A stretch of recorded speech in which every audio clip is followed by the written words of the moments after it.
mga kababayan, umpisahan na po agad natin itong ating talakayan. Dito muna sa nakita nating isang video mga kababayan na kumakalat sa social media ngayon. Dahil kung matatandaan nyo mga kababayan, di ba sinabi kanina ni Senator Amy Marcos na pati ba naman daw yung Pasko ay aagawin pa. Dahil nga sa posibilidad mga kababayan na mapag-usapan ng matindi sa Senado at saka sa Kongreso etong impeachment mga kababayan laban po dito kay Sara. Pero itong kakaiba mga kababayan at isang patunay na wala talagang silbi ang Pasko dito kay Sara. Bakit mga kababayan? Kasi pagkatapos niya magsalita ng about sa pagpapatawad, dahil nga ang Kapaskuhan mga kababayan ay sumisimbolo sa pagpapatawad at pagbibigayan, meron pong matinding binanggit na salita etong si Sara Duterte dito na kung saan mga kababayan kahit Pasko, sinabi niya mga kababayan na hindi siya nagpapatawad. So ito, pakinggan po natin muna. Forgiving, giving, and loving. Lagi ko pong sinasabi na depende po yan sa tao. Pero dahil ako ay Vice President, kailangan ko sabihin sa inyo na yan po ang mensahe at diwa ng Pasko. Pero po ako, hindi po talaga ako magpapatawad. Ouch! Yan ba mga kababayan? Yan ba ang larawan ng isang public servant? Yan ba ang larawan mga kababayan ng isang mabuting politiko? Eto, tanong lang naman ha. Saan ka nagkatala, nagsasalita ka sa harap ng maraming tao at sinasabi mo na ang diwa ng Kapaskuhan ay pagbibigayan at pagpapatawad. Pero mismong ikaw na nagsasalita, sinasabi mo na hindi ka nagpapatawad. Eh di ang gagawin niya lang yan mga kababayan, kung sakaling manalo yan sa pagkapresidente, ang gagawin lamang po niyan ay gumante ng gumante sa mga tao na naging kaaway po niya mga kababayan. Yan lamang ang gagawin niya ng gagawin kasi nga, hindi daw siya marunong magpatawad. Ano po, ipagpatuloy pa natin. Pero kailangan ko sabihin sa inyo na ang Pasko ay panahon ng pagpapatawad. Nasa sa inyo na yan. Kung magpapatawad kayo, dahil iba-iba naman ang tao eh. Diba? Meron sa atin mabilis magpatawad, meron sa atin matagal, at meron sa atin dinadala na talaga sa hukay ang galit. Yan ba diba mga kababayan? Diba? Ano yung sabi dito? Aha, nakakatakot. Nga yan, maging presidente kasi parang bata mag-isip. Diba? Parang bata talaga to mga kababayan. Kasi unang-una, saan ka ba naman nagkatala, nagsasalita ka sa harap ng maraming tao. Tapos, sinasabi mo na hindi ka marunong magpatawad. At kaya mo lang sinasabi na ang diwa ng Pasko ay pagbibigayan at pagpapatawad dahil sa vice-presidente ka? Eh kung ikaw pala ay naging normal na tao, kawawa pala yung mga kaaway mo. Kasi, alam nyo mga kababayan, ang isang tao kasi na hindi marunong magpatawad, yan yung tao mga kababayan na makakagawa at makakagawa ng matinding pananakit sa iba, makaganti lamang. Eh di ba ang sumisimbolo nga sa isang good public servant mga kababayan, yung hindi marunong magtanim ng galit sa kapwa at madaling lapitan ng kapwa mga kababayan at higit sa lahat matalino at marunong mag-isip ng tama. Hindi puro paggante at galit ang itinatanim mga kababayan sa kanyang isipan at sa kanyang damdamin. So ngayon napakinggan nyo naman, sinasabi daw ni Sara na ang pagbibigaya na ang diwa ng Pasko ay pagbibigayan at pagpapatawad dahil siya ay Vice President. Pero kung siya ang tatanungin mismo mga kababayan, hindi daw siya marunong magpatawad. Ano po? So ngayon, punta naman po tayo dito sa main topic na pag-uusapan po natin na kung saan mga kababayan, eto matindi. Eto talagang si Mary Grace Piatos mga kababayan, masasabi natin na isang matinding bangungot ni Sara Duterte ng mga kaalyado po niya, especially ni Gina Acosta kasi siya mismo ang nagsabi na etong si Mary Grace Piatos ay nag-e-exist. Bakit? Sabi niya mismo na ang mga Piatos ay marami daw po dun sa Davao. Ngayon mga kababayan, eto. Kasi meron pong tiningnan na record mga kababayan at nakita na wala talaga sa database ng PSA. Etong record mga kababayan na may nag-e-exist na Mary Grace Piatos. So ngayon pakinggan po natin ito, nakita po nating balita dito po sa News 5 Everywhere. I-play na po natin. This Mismong Philippine Statistics Authority na nagsabi walang pangalang Mary Grace Piatos sa kanilang record. Hinala tuloy ng mga kongresista, mukhang dinoktor lang talaga ang mga resibo ng confidential funds ni Vice President Sara Duterte. Nasa frontline balitang yan si Marian Enriquez. Kasi mga kababayan, kung titingnan nyo, kung nagagawa nilang doktorin yan, ibig sabihin, yan ay matagal ng galawan at matagal na nilang ginagawa yan, yung dumoktor ng mga peking resibo mga kababayan para masabi na may tao pong tumatanggap. So ibig sabihin, kung matatandaan nyo dati, di ba nauso yung ghost employee? Di umano mga kababayan sa Davao nung si Sara ay mayor pa. So ngayon, kung titingnan po nating mabuti, kung sanay na sanay sila dito, ibig sabihin sanay na sanay din sila dun sa sinasabing ghost employee nung mayor pa lamang etong si Sara. Ano po? So ngayon, ipagpatuloy pa natin. Isang Mary Grace Piatos daw ang isa sa mga nakatanggap ng confidential funds ng Office of the Vice President noong 2022. Base ito sa permadong resibo na pinasa ng OVP sa Commission on Audit at binusisi sa pagdinig ng Kamara. Pero tingin ng mga mambabatas, gawa-gawa lang ang taong ito. Kaya nang ipa-verify ng Kamara ang pangalan sa Philippine Statistics Authority, lumabas na wala ngang nakarehistrong Mary Grace Piatos sa kanilang birth, marriage at kahit sa death record ng kanilang database.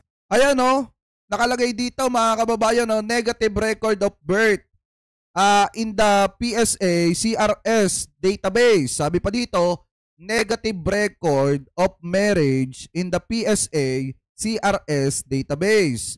Negative record of death in the PSA CRS database. Ibig sabihin, hindi talaga nag-e-exist. Kasi kahit yung pagkawala, walang record. Yung pagkapanganak, walang record mga kababayan. At kahit nung ikinasal, tinitingnan din, wala ding record. So ibig sabihin, dinoktor talaga yung resibo mga kababayan na may pangalan na Mary Grace Piatos. Ano po, ipagpatuloy pa natin. Una nang sinabi ng isa sa dalawang special disbursing officer na humarap noon sa Kamara na may apelyidong Piatos na taga Davao. Pero sabi ng PSA, pwede pa silang maghalongkat ng record sa mga civil registry basta makukuha nila ang pangalan ng mga magulang ni Mary Grace. Dahil wala sa record ng PSA, mas lumakas ang hinala ng mga kongresista na baka dinoktor din ang ibang resibo ng confidential funds. Sanay na sanay sila mga kababayan doon sa usaping dinoktor. Alam mo ba kung bakit mga kababayan? Alam niyo ba kung bakit? Kasi di ba naulat na rin kung paano doktorin yung kriminalidad dyan sa Davao? Natatandaan niyo ba yan nung pinag-uusapan natin ng mga nakaraang buwan? Yung about do sa kriminalidad sa Davao na dinudoktor para masabi na ang Davao City ang isa sa pinakaligtas na lugar mga kababayan sa buong bansa. Ano po, dahil kung titingnan po natin, diba, nagda number 2 ata, number 4, etong Davao sa pinakaligtas na lugar. Pero natuklasan na kaya nasasabing ganon, dahil dinudoktor yung kriminalidad. Dito naman mga kababayan, pinaghihinalaan na dinudoktor din yung mga resibo naman mga kababayan. Ano po, so ngayon ipagpatuloy pa natin. Kung non-existent si Mary Grace Piatos, I guess, obvious na ang implications nito. There is fraud and falsification. Ngayon, meron na talagang konkretong patunay na hindi ginamit ng tama ang pera ng bayan. Wala pang pahayag ang OVP sa issue pero dati nang iginiit ni VP Sara na hindi dumadaan sa kanyang mga acknowledgement receipt at mga tauhan daw niya ang nag-aayos nito. Sa ilalim ng revised penal code, may tuturing na technical malversation ang basta-bastang pag-realign o paggastos ng pondo na nakalaan dapat sa ibang programa o proyekto. Kaya kung mapatunayan na nalustay ang confidential funds, mismong si Vice President Sara Duterte raw ay maaaring managot dito. At saka mga kababayan, ang isa pa dyan, pag nasilip yung mga confidential funds mga kababayan nung siya ay mayor pa. Yun ang mas matindi kasi pamula 2019 hanggang 2022 hindi bumababa ng 460 million ang confidential funds mga kababayan nitong si Sara Duterte. Tapos daing sila ng daing na marami daw problema dyan sa Davao, mga establishmento na hindi pa naipapatayo dahil sa girian daw ng Marcos at saka Duterte. Pero kung titingnan po natin sa dami ng naging pera nila, hindi man lang nila naisip na tapusin muna yung mga proyekto mga kababayan bago di umano kumamal ng pera ng mamamayan. So ngayon, kung titingnan po nating mabuti, maliwanag naman dito na hindi talaga nag-e-exist etong si Mary Grace Piatos at ito po ay possible na dinoktor lamang mga kababayan. Ano po, at pinalabas na yun ang tumanggap ng pera kahit hindi naman. Ano po, so ngayon ipagpatuloy pa natin. Ang sinabi lang, confidential siya, pero even that confidentiality is not absolute, especially when there is a notice of disallowance. At may mga red flags tayong nakita. Sa ngayon, umapila na rin ang Kamara sa Department of Justice para suriin ang mga resibo. Nagbabalita mula sa Frontline, Marian Enriquez, News 5. So ngayon, ibig sabihin, totoo talaga na hindi nag-e-exist kasi walang record sa PSA mga kababayan. Etong si Mary Grace Piatos, dinoktor yan. Yan po ang tingin ko dyan. Koko po tatanungin nyo, in my personal opinion, kung hindi nag-e-exist, ibig sabihin, dinoktor po talaga yan. So ngayon, punta naman po tayo dito sa isa pang topic natin na kung saan mga kababayan, eto daw, iba pang pangalan na nakalagda sa resibo sa OVP, confidential funds, ipinapasuri na rin mga kababayan. Ayon po yan kay Congressman Chua o Representative Chua. Ano po, so ngayon, ito i-play po natin. Pinaimbestigahan na rin ng... Kasi di ba kung matatandaan nyo, may mga tempura, may mga charita ata yun, or clarita, ano ba pangalan ng chichiriyang isa? Basta may clarita pa yon mga kababayan na nakapangalan doon sa chichirya, tapos may Kokoy Villamin din. Ano po, so ngayon, ipinapasuri na daw po yan. Ng komite ng Kamara ang iba pang pangalan na nakalagda sa acknowledgement receipts sa confidential funds ng office. Clarita Nova pala. Clarita Nova, tapos Fernando Tempura mga kababayan, tapos siyang Coco Villamin na yan. Ano po, so ngayon, ipagpatuloy pa natin. Ito, ghost employees daw. Office of the Vice President. Ito ay matapos na matuklasan na walang record ang Philippine Statistics Authority sa isang nagangalang Mary Grace Piatos. Ayon kay House Committee on Good Government and Public Accountability Chairperson Joel Chua, humingi na rin sila ng tulong sa National Bureau of Investigation sa usaping ito. Pina-check na rin namin, humingi na rin kami ng tulong sa NBI to check yung mga signatures. Like for example, yung signatures nung Kokoy Villamin. So, let's see. Tingnan natin kung ano yung magiging resulta. Eto mga kababayan ha, alam nyo sa totoo lang nalulungkot ako doon sa mga tao na nagsasabi.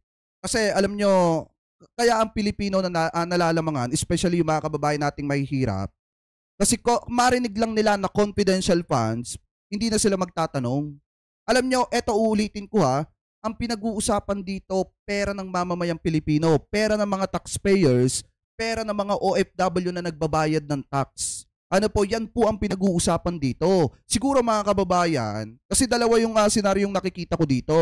Yung mga nagsasabi na tao, na kaya nga yung confidential funds kasi hindi pwedeng sabihin sa publiko. Siguro yan yung mga tambay, walang hanap buhay, walang trabaho at palamunin ng magulang, at nakaasa sa kapamilya. Yan siguro ang mga taong na yan na nagsasabi ng ganon, na walang pakialam sa pinaghirapan at tax na ibinabayad ng mga kababayang Pilipino natin, yan siguro yung isang pabigat ng lipunan. Pasensya na po ha, medyo straight tayo magsalita. Kasi alam niyo yung nakakainis dito, hindi nila pinapahalagahan yung pagod, hirap, pagtitiis, especially ng mga OFW na nagbabayad ng tax. Kasi ganon na lang nila sabihin na kaya nga confidential funds, bawal sabihin sa publiko. So kahit pala ninanakaw yung pera ng mamamayang Pilipino sa pamamagitan ng confidential funds, okay lang sa inyo? Di kayo magre-react? Gano'n na ba talaga kakitid yung utak ng mga sumusuporta kay Sara? Di kayo magre-react, okay lang sa inyo? Na pagka sinabing confidential funds, kahit nakawin, wala kayong pakialam? Kaya yung mga nagsasabi dyan, mga kababayan, na kaya nga confidential funds kasi bawal sabihin sa publiko kung paano nilustay.